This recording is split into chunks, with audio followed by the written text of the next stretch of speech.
Hi everybody, welcome to Word of the Day Wednesdays. My name is Nicole D. Miller, author of Stories for the Urban Soul, a compilation of short stories, novellas, and poetry depicting Black characters dealing with everyday relatable life issues, from relationships to friendships to faith to social injustices, a list of relatable issues specifically in the Black community, with a spiritual undertone and faith-based lens. So let's get started.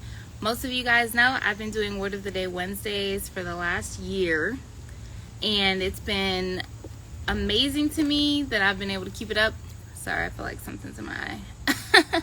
That I've been able to keep it up, and I appreciate you guys, encouragement and the support in attending Word of the Day Wednesdays. Even if you miss it on the lives, it's also available on my YouTube.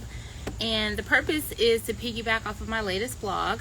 So you guys know I'm a blogger as well as an author, writer, speaker, all the things, and publisher now. And the blog is an opportunity for me to keep you guys abreast with what's going on with me in between book projects, right? So as novelists and authors, we can only push out content at that level annually, maybe every couple of years. But with the blog, I have the ability to, at least at this point, to write weekly. And since I published Urban Stories, I've been able to do that. So Word of the Day Wednesdays is kind of another way to reach you guys with the content that I'm posting. I know people have busy lives. You may not get a chance to actually sit down and read. So the Word of the Day kind of gives you an idea of what I'm writing about. So the last blog post I released, and just to let you guys know, I am having some website issues. So if you've looked at the blog on the desktop version, or at least the website on the desktop version, there may be some kinks that we're still working out. My encouragement, look at the mobile version. And so the last blog post is called Starting at the Finish Line, and it was inspired by a conversation I had with a longtime friend of mine. And I was just sharing with her, I've struggled with feeling like a failure. And I think people looking from afar or social media are probably like, what, girl, what are you talking about? You doing all the things, right? That just goes to show you how we define ourselves we may not be using adequate tools and instruments to define ourselves. And that's why I love writing, because when writing, I get to process, get revelation, get greater understanding about maybe what's working underneath in my psyche. I'm pretty big on what's functioning underneath. So with the blog, as I was stating in the blog, I was sharing with her this, man, I just feel like I'm, struggling in these areas. And she was saying, for me, I'm looking at it as my career in this stage of being an independent author and where I want to be. And so her response was, some people look at it like she was like, other people look at it like we're at the finish line. We look at it like we're at the starting line. And it resonated with me because I've been saying, if you guys see any of my posts recently, I'm quick to say, just getting started. And I know that that's true because I know where I'm going. At least I believe I know. But when she said that, I realized I could be missing out on what I've already accomplished. And I think that's the struggle with a type A achiever personality. You kind of miss what you've already done. You don't revel in those successes or even see them as successes. And so I wrote this blog to help other people who could kind of function that way when we put all this pressure on ourselves to accomplish. And a lot of it is we're comparing ourselves with other people who have different stories and are in different seasons. And I think we can all struggle with defaulting back to that even when we know better.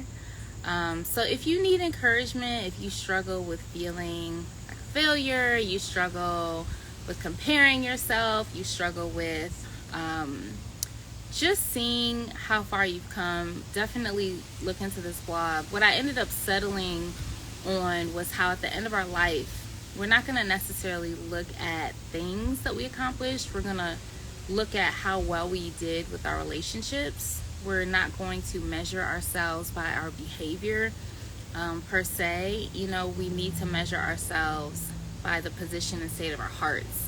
And I encourage us in that vein because that's what I believe God does. I believe the Father measures us by the intent and motive of our hearts.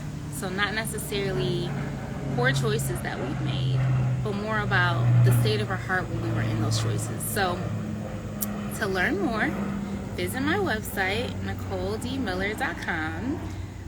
You can definitely email me if you have any additional feedback, NicoleDMiller1983@gmail.com. Follow me on Facebook and Instagram. So I'm actually doing this live on both Facebook and Instagram. So my handle for Facebook is facebook.com/HTOHB and IG is @HTOHB. You can also follow me on Twitter @NicoleDMiller. I'm just not as active on there. But definitely subscribe to the blog if you like what you are hearing and this is for you or someone you know. All right, let's get to some other fun stuff. I have a couple of events coming up. So my fellow co-host and author, Alicia Ellis, and I will be presenting another Mic'd Up.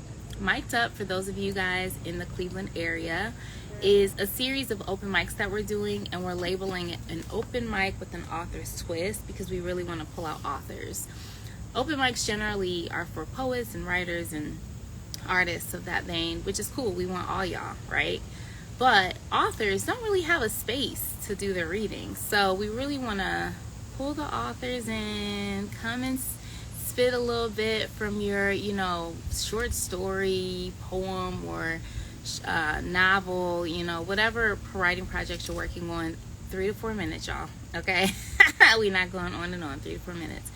But definitely a good space to be that's safe, that you can be vulnerable in, and you have a supportive team backing you. So we will be at Courtyard on Coventry, August 23rd. We just extended the time from 7 to 10 p.m. So come through next Tuesday night, 7 to 10 p.m. Eastern. Bring your work, whatever it is you're working on. We are calling you guys literary curators. So if you fall into that category, that means you're a creator that uses words. That's my definition because I done made up this term. So come through and we'll be there. Then I have another event. It's Local's Black Business Expo, which I'm super excited about. J.R. Fogel is hosting it, and that is going to be August 27th, and that is at the Holiday Inn off Rockside in Independent from 11 to 5. I'll be speaking around 3:30 on book publishing. So if you need to learn more about becoming an independent author, about publishing, about getting that manuscript turned into an actual book, come holler at your girl. Come through for sure. And of course, I'll be selling books. So that is happening August 27th, which is a significant date for me. That is my grandmother's birthday. And for those of you who have been following me for any amount of time, like my grandma helped raise me, near and dear to my heart. So definitely excited to celebrate her legacy with this speaking opportunity. All right. That is all I have for y'all. I will definitely reach back out next week at our Word of the Day Wednesdays. But in the meantime, subscribe so you can be on my newsletter and get in all the know, and definitely catch this on YouTube. Enjoy the rest of your day.